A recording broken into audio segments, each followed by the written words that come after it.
Why don't you talk about the environment anymore, Zack? Why are you always talking about social justice issues? Well, here we go, with the writer, author, activist, general troublemaker, the phenomenal George Monbiot.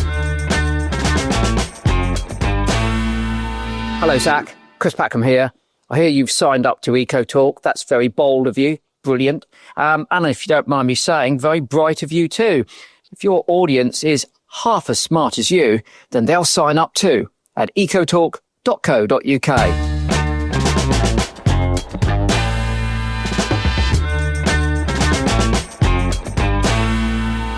I don't know if I've ever told you this, but I've read nearly every single one of your books. Good grief. From the very beginning, and there's not many authors I can say that to. We're in a particular moment where the climate crisis and inequality are so obviously interlinked, yet we seem to have a media landscape who seem obsessed with this idea that these are separate conversations. And if you're talking about inequality, you've completely abandoned the environment. What do we say to these people? Well, so divide and rule isn't just a matter of dividing people against each other. It's a matter of dividing ideas against each other as well, and to box those ideas up and to say this is one issue, this is an entirely separate issue, and we must deal with them individually. And of course, you know, what Greens understand and what anyone on the left, the anti-colonial left particularly understands, is that you can't separate these things out. Social justice and environmental injustice are one and the same thing. If you try to split those two things apart, you end up counteracting your own efforts, because you might say, well, for the sake of social justice, we need more coal mines. And then, oh my gosh, look, all these people are being driven out of their homes by environmental disasters. Right, we need fewer coal mines. And what you have to do is to try to create a system which works for everybody at all times without creating those perverse effects. And you cannot possibly do that unless you're looking at the system as a whole. And as we speak right now, we've got COP30 going on. And I actually spoke earlier today to a friend of mine, Tyrone Scott, who's a climate activist. And he's on a flotilla called the People's Summit, where essentially it's a group of people advocating with Indigenous people to say we absolutely have to have a place in these climate negotiations. You're someone who spent a lot of time around the world and a lot of the time with, in fact, so many of your books detail this. Do you have hope? Feels like a very glib question, but are things moving in the right direction, or are they moving completely in the wrong direction? Because it's confusing. So if we start with the COP process, that's going nowhere. I was going to say going nowhere fast. It's actually going nowhere slowly. It's been 30 of these summits now. One of the definitions of madness is doing the same thing again and again and expecting different results. That is the COP process. Now, it fails by design because in the design is this idea of consensus, and every single nation has to agree to a position for that position to be adopted. That idea was deliberately inserted by Saudi Arabia in 1994, and that means that stasis is the default position, that things don't happen because a single country can say, I don't want it to happen. There are much, much better ways of doing this. There's been centuries of political design which show us ways to create broad agreement among a large number of players with different interests. So there's something called the modified border count, which is an interesting way of making decisions. Or there's a treaty creating process, a bit like with the anti-personnel mines treaty or the nuclear non-proliferation treaty, where you start with a kind of coalition of the willing, a few nations which are happy to sign up to that, and then you grow it and grow it and grow it until it becomes a global norm. But starting at the other end, saying we can't do anything unless we got everyone's agreement to do that, commits you to failure. So along the lines of the current process, I have no hope at all. There is no hope in that process, and it's designed to prevent hope from materializing. But in the extraordinary creativity and mobilization of the world's people, well, I have tremendous hope there, because every time in the past I've thought, oh God, that's it, we're doomed, there's nothing is going to save us now. Someone somewhere proves me wrong. It might be a 15-year-old schoolgirl sitting outside the Swedish Parliament. It might be a new leader of the Green Party in the UK. It might be a new mayor-elect of New York. You know, the people come often from very unexpected places, and just smash the status quo apart. And they say, look, there's a new way of doing things. There's a new way of seeing things. There's a new way of mobilizing people. And it's in this creativity, this collective creativity, that hope lies. That's beautiful. And that's a very nice group of people to be associated with. So thank you for that. Just last month, the UN Secretary General said that we're pretty much going to miss every single target, particularly the Paris Climate Agreement. I think you would agree with this, but I would argue that every little bit of a degree that we can reduce our emissions by or maintain by really, really matters. But we're not hearing that story. In fact, what the UN Secretary General did, I imagine most of the population don't know. How can we cut through with these stories? I mean, first to say, he's been great on this throughout, and massive respect to him, because you could be a UN Secretary General who said nothing about this at all. In fact, several UN Secretary Generals have been markedly silent on climate issues. So fair play to him. And of course, that's absolutely right. We have to do everything we can. And just because it won't be perfect doesn't mean it's not worth striving for. And there is a sort of sub-movement in the West of people saying, we might as well give up. Let's just walk away. There's a whole sort of bunch of rage quitters who are just saying, oh, it's all a waste of time. We'll just walk away. We'll preside over the ruins one way or another. Let's look at what happens with collapse and let's make the best of collapse. Well, they have absolutely no right to speak on anyone else's behalf, to say, on behalf of the world's people, we give up, particularly if you're in the rich nations like ours, where us giving up means imposing horrendous impacts on other countries. It's not up to us. We can't unilaterally decide that we're going to walk away from this. We are all enmeshed in it. And of course, there is no way to walk to. There's no place on Earth which is not going to be affected by climate breakdown or by ecological breakdown in general. Also, we don't know which particular increment of harm will push us past a tipping point. And that's the thing about complex systems. They have tipping points, and you generally don't know you reach one until it's too late and it's already tipped. And what happens after a complex system has tipped from one equilibrium state to another is that it's then subject to what systems theorists call hysteresis, which means that the energy required to push it back to where it was before is far greater than the energy required to tip it into that new equilibrium state. So it's a bit like falling off a cliff. It's very easy to fall off a cliff. It's very hard to get back up again once you've fallen off, especially if you've got injuries as a result of that fall, which is the situation we would find ourselves in. So we can't afford to discover the hard way where those tipping points lie.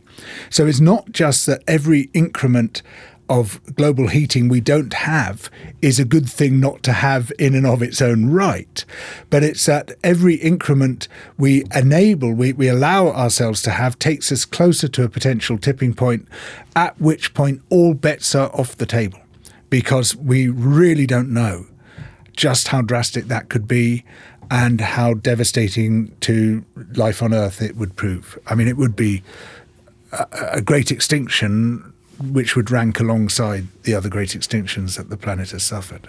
And then I'm observing a tension right now between climate adaptation, so as investing in climate adaptation, but we've got people like Bill Gates saying pretty much what you've just said. It's over, we can't do it, let's just invest in climate adaptation. I guess in polite words, what do we say to the likes of Bill Gates? Well, there was a very non-polite answer which came into my head, which could be... I mean, it is bold politics. Yeah, well, exactly. Yeah, I mean, look, he's never made a useful rhetorical contribution on climate in the whole time since he very belatedly accepted that climate breakdown is a real thing. And ever since then, he's been a delayer, he's been dragging his feet, he's been playing one thing off against another, just like we were saying at the beginning of this conversation. Oh, well, we can't deal with global poverty if we concentrate on climate issues, as if you can't do the two things at the same time. And he constantly says, there's not enough money, says a man with $118 billion. A man in a country, the US, where the mere increment of the wealth of the 10 richest billionaires last year was just under $700 billion, would be enough to stop extreme poverty annually 10 times over. For 10 people, the increment in their wealth would solve extreme poverty annually worldwide 10 times over. And so to say, oh, there isn't any money, what could we possibly do? There's no money. I mean, it beggars belief. It's beyond parody. And it does, I don't know if this is my naivety as a relatively new political leader, but it does feel like things are shifting. In terms of the fact you just gave, there's the other one that the 50 richest families in the UK own more wealth than the bottom 50% of the population, which is about 35 million people. And I saw the Telegraph just either today or yesterday said that Green Party policies were fantasy policies or things like that. And I think there's only so long the media can continue to attack when people are starting to really, really hear for the first time. I know people have been saying it for a long time, but I feel like something's shifting. People are registering it differently. I don't know if you have that same impression. So I think two things are shifting. I think, first of all, economic power is growing and growing. The rich are becoming much richer, and they're translating that wealth into political power. As they translate it into political power, they become richer still because the political environment enriches them. Taxes are cut or not levied, regulations are cut, all the things they want, they get. And there's been a whole tranche of political science on this, showing that governments listen to the ultra-rich much more than they listen to the population as a whole. It doesn't seem to make any electoral sense because what you surely want are votes, but that's not actually how politics happens. Politics is generally transactions among an extreme elite, a tiny number of people. And I don't mean elite in anyone who went to university, the sort of Dominic Cummings definition of it. I mean people who are stinking phenomenally rich. That is the elite. And it's not just an economic elite, but it de facto becomes a political elite as well. So we see that trend, what Thomas Piketty calls the patrimonial spiral of wealth accumulation, that you become rich, so you become richer and you become richer and richer, and down the generations your family becomes ever richer. And the only thing which is going to break that, the only peaceable thing which is going to break that, other than the guillotine, is much, much higher taxes on the rich. And then you've got the counter movement, which you so rightly point to, of people saying, well, to hell with all this. Sorry, excuse me, we've got this phenomenal amount of wealth sloshing around in the world, but we don't have any of it. It's highly concentrated in the hands of a tiny number of people.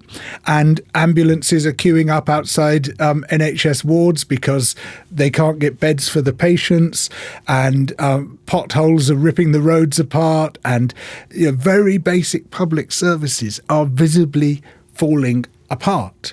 Even while all this wealth exists, why the hell are they able to harvest so much of the wealth which you, I, and the rest of the population has created into their own pockets, and why can't we get it back through tax? And these are the questions which are in the front of many people's minds now.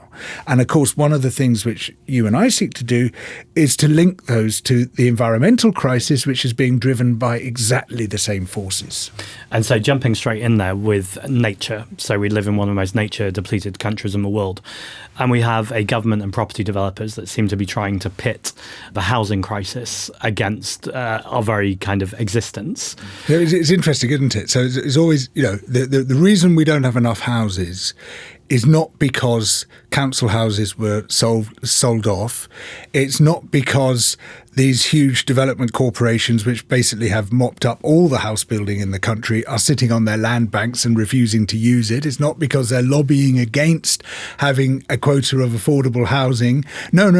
It's bats and newts and snails and spiders. This is what I call the cauldron principle, that the species which stand in the way of development are the species which you might find in a witch's cauldron, right?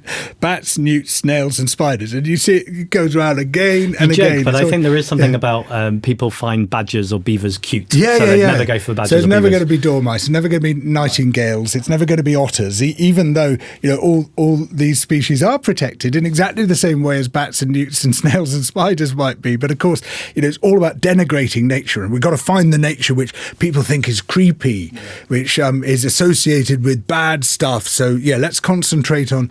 I mean, I happen to think all those species are amazing, but let's concentrate on these evil, ugly species and say they're responsible. The reason you don't have a home is because of bats and spiders. Spiders are doing this to you.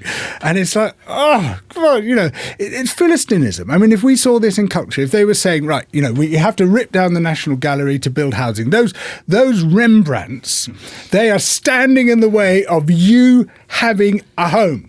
And if it weren't for those Rembrandts, you would have a home. Now, we would instantly say, what utter Philistines, what barbarians.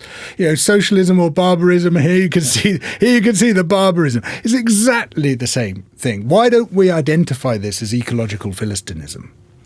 And why do they get away with it? Well, because of the media environment, principally. We live in a world where the means of communication are dominated by extremely rich people. It's all about economic power always. This is constantly the problem. The biggest problem in politics is money. The biggest problem in the media is money. And whether it's legacy media or social media, the great majority is owned by extremely rich people, largely billionaires, because you have to be one to own it. And even those outlets, most of those outlets which aren't owned by them, are heavily influenced by them. We see this constant pressure on all media outlets to conform to the demands of economic power. And of course, that pressure is also on political parties. If you step out of line, if you challenge economic power, if you say something which the very rich don't like, they will unleash the hounds of hell on you, as you yourself know very well. And I saw your article recently explaining what they've been throwing at you. And of course, they did the same with Jeremy Corbyn. They've done the same with anyone who seeks to challenge this consensus of extreme concentration of wealth and power, this highly undemocratic consensus. And without personalising it too much, you strike me as a bit of an anomaly in all of this, that you worked for the BBC for a long time, you are still pretty regularly platformed by a lot of the mainstream media organisations, and you're saying things that are without a doubt I would class as a huge threat to the establishment, but they seem to let you through. Just occasionally. I mean, they slip up. Yeah. I mean, it is frustrating, because you'll see, people you've done incredibly well to break through, and and your voice has been heard in places where it's been very, very difficult for people of our sort of politics to get heard at all, and that's a fantastic thing. But mostly, it's a real desert. It's really hard to get onto any mainstream media and say the things that you and I are saying. And one of the things I greatly welcome about what you've brought to politics is that you seem to have been cracking open part of that consensus of silence. And I'm grateful to you for doing so. I mean, look, the basic problem here is that democracy is a problem capital is trying to solve. Right. And propaganda is one of the effective means of trying to solve the problem of democracy. Democracy and capital are completely at odds with each other. They cannot exist in the same room without one trying to destroy the other. When I talk about capital and capitalism, I distinguish it from commerce. I think it's a totally distinct economic system or system of economic practice. Capital can exist without commerce. Commerce can exist without capitalism. Capitalism emerged from the colonial economy. Follow the geographer Jason Moore, who traces it back to the island of Madeira in roughly 1450. It's the first place where the system we call capitalism emerged. And it's, by its very nature, a highly exploitative system. And it greatly resents democracy, and it does everything it can to try to shut it down. And until 1945, it was supporting a very effective means of shutting down democracy, which was called fascism. That ran into little local difficulties in 1945. But just in the nick of time, in 1944, the two seminal tracts of neoliberalism were published, Friedrich Hayek's Road to Serfdom, Ludwig von Mises' Bureaucracy, and they latched onto neoliberalism as a way of solving this problem of democracy. Well, that's still running, but hey-ho, fascism is coming back as well, so let's pour money into that too. And so this is the constant tension, the constant battle which we're in the middle of. And until we understand this as a battle between capitalism and democracy, we won't be equipped to fight that battle. And one of the battlegrounds is the media, which is almost entirely captured by capitalism. But wherever we can find an opening in it, we should seize that opening and try and pull it further apart. Thanks, George. From one legend to another, here's Chris Packham from Ecotalk. Zack has signed up to Ecotalk. He's taken the great plunge. Why has he done that? Well, he's a man who sees sense. Firstly, brilliant network coverage. Secondly, fantastic customer service. And thirdly, of course, all of the profits are going to nature restoration. Yes, we're spending them on rewilding. And you can go to our website to see what we're up to. You can also get some wildlife tips from yours truly. So come on, follow his lead and sign up to Ecotalk. All you've got to do is go to ecotalk.co.uk, and it's simple, absolutely simple. And look at the benefits. Life is beautiful. And something I think you speak powerfully about, so without putting words in your mouth, but I think I've heard you tell this story before, is the dehumanization of what capitalism does to people. I think the care experience young people or the social care sector, I know you is one that always resonates with me. I don't know if you're happy to share. Yes, it's quite amazing. You know, social care is one of these things which has been quietly privatized piecemeal, and what happens particularly to children in care is almost shocking beyond belief, because children in care have become a commodity which is traded now between corporations, and a child in care is worth roughly £100,000. So you will, there isn't a sort of stock market listing for children, but effectively that's what you are doing. You are buying children as units of provision.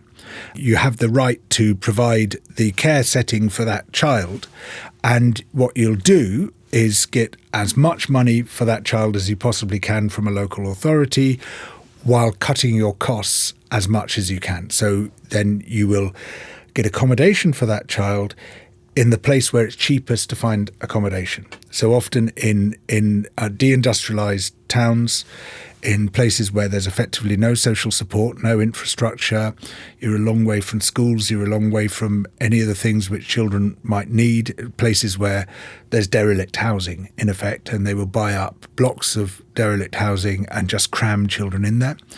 In one case I came across, a child was placed in a tent. And so they're keeping their costs as low as possible. They're charging huge amounts of money from the public purse to take these children, because local authorities' budgets are cut, and the local authorities have been, well, just completely savaged administratively. They just have to go with the emergency provision that they're offered, and they sort of can't get ahead of that point in order to create a strategic provisioning service of their own. They're just sort of always at the mercy of these private providers. And so these kids are kicked from pillar to post. One child I came across, I met, she'd had 40 foster placements. And of course, it's just utterly devastating. This is a sacrificial caste of children. They're being sacrificed to money. That is frankly what is happening. And, you know, they might be in one part of the country where whatever's left of their family might be, their friends are, any connections, any training courses they might be on, any charitable connection, any other things which might be allowing them to find a way into society.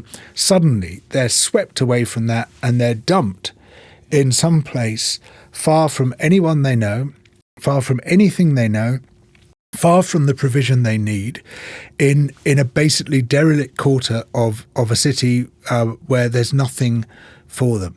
And is it remotely surprising that 62% of the children in corrective institutions, in other words, prison, come from the care system? Yeah. I mean, there's so many things about the way our country works that piss me off, but whenever I've heard you tell that story before and I just felt it again, it feels like there's no nuance here. That is one of the deepest injustices. It's evil. I don't often use that term. In fact, I very rarely do, but this is evil. Just to come back round, although all conversations are connected to the climate crisis, as you were talking then, I was thinking about how we hold two paradigms together. And let me give an example. So I've chaired the Environment Committee in London for the last few years, and me and Sadiq Khan have had many disagreements on things like private jet use. I asked him, for instance, if anyone should be using a private jet, and he refused to condemn them outright. That being said, I think, he's not the worst politicians on climate, and there are actions he's taken, cleaning air and ULEZ, for instance, which I absolutely support. He's accepted a lot of money from Bloomberg philanthropies. And as a leader of a national party, I don't want the private sector anywhere near our climate action or the work we need to do. As a politician in London who's looking to do what I can do today, when he accepts that money, if the money's not coming from national government and it should come from national government, I go, well, I'm glad he's got the money from somewhere, even if it's Bloomberg.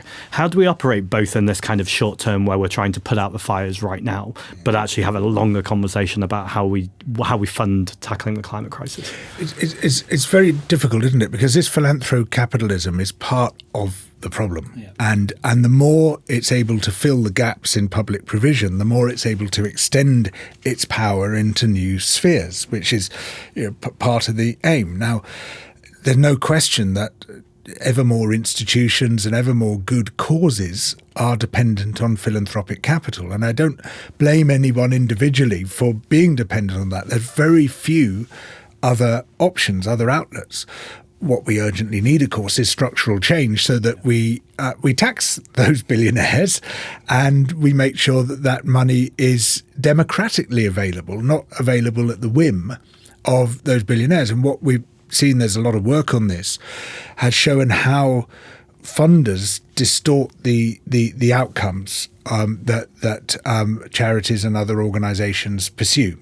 That they end up tailoring their work to what they think will be funded, and so they end up effectively as part of the machine that they might be contesting, and that's going to be a problem, exactly that same problem in the public sector as it is in the third sector. In the short term, it is very hard to escape from that conundrum. But this is why we need the sort of thing that you're offering, where we say, we take a systemic, radical approach to this. We, instead of living at the whim of the ultra-rich, we bring the ultra-rich to heel. We make billionaires history. We bring that money back into the public domain. We redistribute it. We spend it on public services. We rebuild the infrastructure of a just and ecological society. And where does the narrative there come for the cost of inaction as well? So this is always ignored. And, in any of the calculations of austerity, it's all about what is the cost of spending this money rather than what is the cost of not spending this money. Now I ran into this problem in a very literal way a few weeks ago, where my bike hit a pothole. I was going downhill at night. There was a pothole which hadn't been there before, and I had my bike lights on, but I didn't see the pothole. I hit it, went over the handlebars. I was incredibly lucky. I landed on my face at some speed, but I took nearly all the impact on my helmet and on my glasses, bizarrely, I did have a few cuts and bruises, and my clothes were torn, my bike was written off, my glasses were written off. It cost me about £450. In fact, well, that's what I thought initially, because I thought I could repair my bike. It's a bit more now, probably about £600. That pothole would have cost about £50 to fill. And I'm not going to be the only one who's gone into that pothole or who will go into that pothole. And many people who go into that pothole will be a lot less lucky than me. They might have life-changing injuries. They might be killed. It might cost the NHS tens of thousands of pounds, that one pothole. Now, why is that pothole there? Not because the local authority are evil bastards, and they're not. They're trying their best under extremely difficult circumstances. It's because the costs of austerity have been visited upon them, and the biggest cost for them is the social care crisis, one small part of which we've just discussed. And because they're spending such a huge proportion of their budget on this underfunded social care, where the austerity has basically been dumped onto the local authorities, they can't spend on anything else. So the costs to the NHS of other people falling into that pothole should be actually seen as part of the costs of the social care crisis, which is the result of austerity. So it's a false economy. And even when you can show we made a net saving to the exchequer by cutting this public service, all you've done is to transfer costs onto other people, like me with my bicycle and my glasses and my torn clothes, or people who have to take months off work because of their injuries. And this is a very obvious and crude example of how this operates. But basically, it's pretty well always a false economy. Now, the current government says, well, we're not doing austerity anymore because, look, GDP, public spending as a proportion of GDP is rising. Their definition of austerity means nothing to people struggling to get by in this country.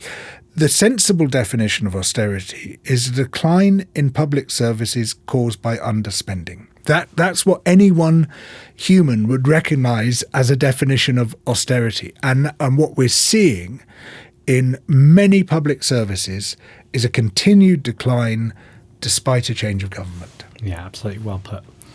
The other area that you've spoken about very powerfully in the last few years is immigration. Particularly, you were very vocal against the Rwanda scheme and the performatively cruel, or indeed just cruel, approaches of the government. What do you think needs to happen in terms of immigration and public sentiment? Yeah. I mean, for a start, the rhetoric has to change. When you've got even a Labour Prime Minister talking about an island of strangers, when you have a succession of ministers standing up, apparently competing with reform to show that they're even harder and crueler than reform can be. It's just in terms of politics, is absolutely insane. I mean, all you do is you legitimise reform while delegitimising yourself. I mean, it's just strategically incomprehensible, but it also creates this climate of cruelty, and we just have to stop this. Who is coming to this country? Often the most vulnerable people on earth, those who are seeking asylum here, people to whom terrible things have been done, people suffering immense trauma, often in wars which we've helped to foment or because of climate breakdown which we've helped to cause. And then we say, nothing to do with us, Gov, and we wash our hands of people. Now, obviously, there has to be some policy which says this is how many people that we're going to take, and these are the circumstances under which we're going to take them, and we're going to have an agreement with other European nations, like we did have before a certain thing happened, which was going to sort this whole problem out,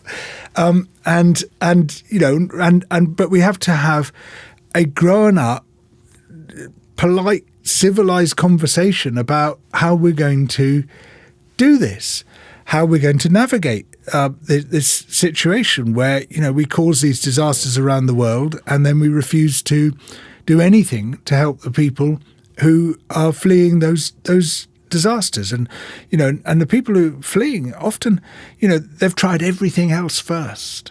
That's the last thing you want to do. I mean, I don't want to leave my home. It would have to, something really, really terrible would have to happen to make me leave my home. And I have, and I'm sure you do as well, a sort of ancestral experience of this, that both my grandfather was a refugee himself. My grandmother was the granddaughter of refugees. It was my grandmother's family which formed the welcoming reception committee for my grandfather's family when they turned up at Tilbury Docks here, because my grandmother's Jewish family had recognised that if they had not effectively been granted asylum, those terms weren't used in those days, but if they'd not been able to find a safe refuge here, they would all have been killed. And so they wanted to put something back. And so they would be at Tilbury Docks day after day, picking up refugees, finding homes for them, resettling them. And that's how my grandfather was able to integrate into this country. That's how he met my grandmother. He was 8, she was 6. And much later they went on to get married. And here I am. And that sort of ethos of mutual aid, that's been destroyed. And we have somehow to reclaim our humanity. And you mentioned that this is strategically incomprehensible.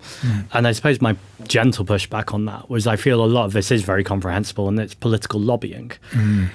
And I'm just wondering, what role do you see as political lobbying playing in a whole democracy, not just in immigration, but more generally, and what do we do about it? Well, you see, lobbying is another of the tools which rich and powerful interests use in their constant battle against democracy, and it's very effective. They get the ear of government, whereas the great majority of citizens do not get the ear of government. And often those lobbyists have some very dark agendas indeed.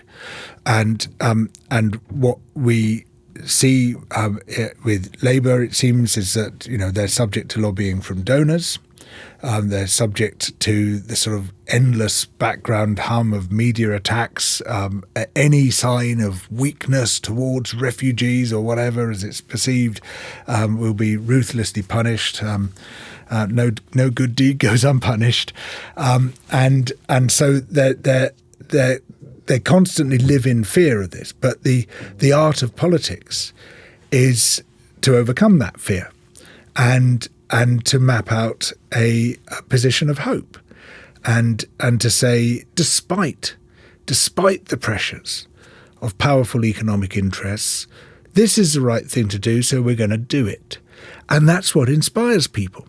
And of course, yes, there are tactical reasons for them coattailing reform.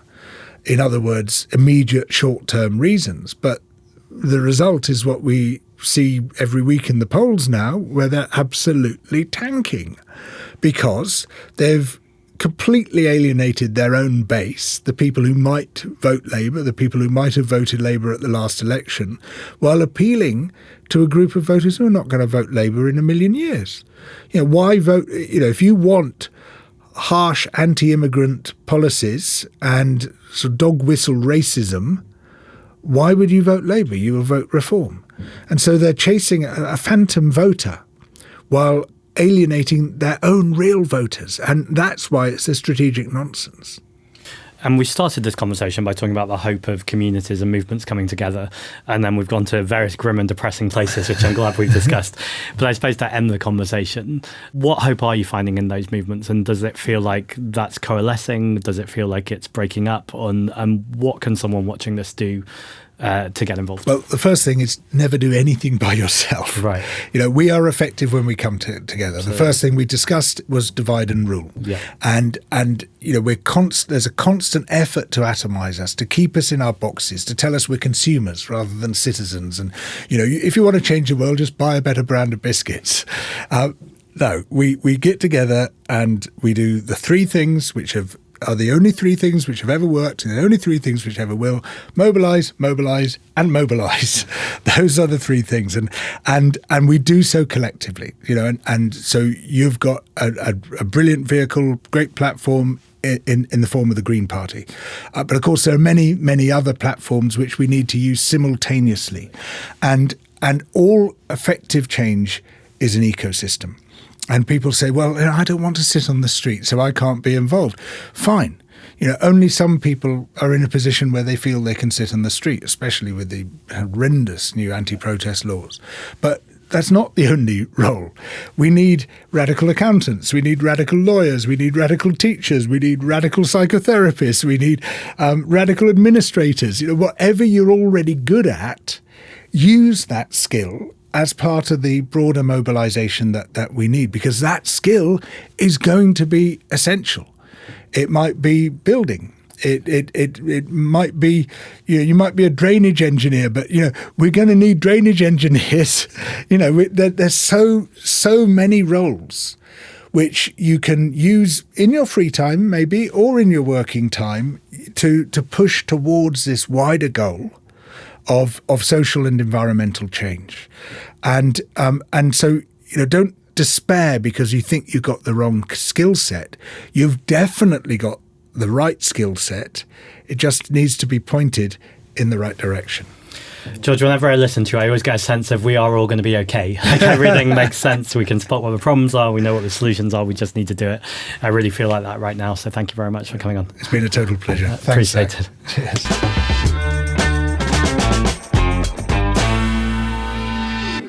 Hello, Zack. Now listen, I've had a text, I know, improbable but true, from the beavers, the butterflies, the beetles and the badgers, all sending you big love for signing up.